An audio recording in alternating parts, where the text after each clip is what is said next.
माता बहनों, अनपढ़ गुजरी की राम राम।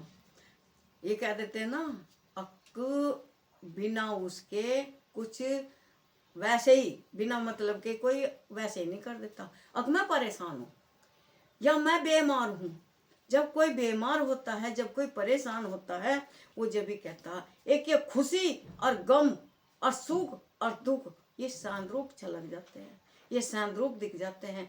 और कोई बहाने बना रहा, आज तो कोई बिना वजह के बहाने भरता नहीं है, बनाता नहीं है। 1% फिर भी होते हैं ऐसे लोग, अब जो भाई थोड़े को घना समझ लेते हैं, बस इतना होता है, होता जरूर है।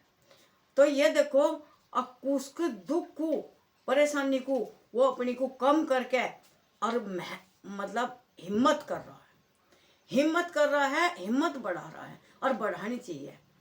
हम जितना भी इसे बढ़ावा देवेंगे, जितना भी हम इसे मन को गिरेंगे, तो उतना ही गिरेगा। एक कार्य को छोड़ के हम बैठ गए, नहीं यो पड़ा। एक होगा जब हम ज़्यादा ही हालत खराब में है और हमें कोई नहीं दिखेगा, वो हमें तो भी करना पड़ेगा। तो सहज सहज, तेज नहीं तो सहज सहज करना जरूर पड़ेगा, थम थम के, थम थम के। एक जब कोई दिख रहा है हमें और हमें परेशानी है, तो हम घनी बेतु की भी परेशानी नहीं है, बीच की भी परेशानी है, हम उसमें तो भी लौट जाएंगे, क्योंकि करने वाला है, कर लेगा, चल कोई अपना। तो परेशानी को ये मत समझना अब कोई वैसी वो करा, वैसे नहीं करता। दुख और सुख और अमीरी और गरीबी, ये सब दूर से ही दिख जाती है, ये कहने की बात नहीं। इसीलिए भक्ति का भी यही वे है। जिस तरह दुख और सुख का धूप छाका हुआ है, भक्ति का भी यही वे है।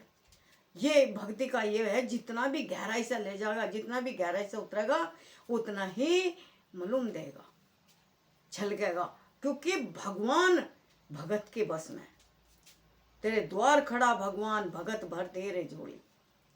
तो यह है अक भगवान भगत के बस में कैसा हो जाता, उसके प्यार के बस में हो जाता, उसके प्यार के उसमें आके वो कह देता ना, अक तन्ने जो है मेरा मन जीत लिया।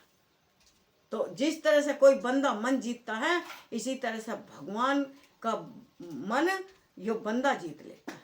तो वो उसे फिर हर हालत में झुकना पड़ता है। तो चाहे भगवान ही क्यों ना, तो बताओ जब प्यार में कितनी बड़ी शक्ति है, जब भगवान भी झुक गया तो इंसान क्यों नहीं झुक सकता। धन्यवाद, राम राम।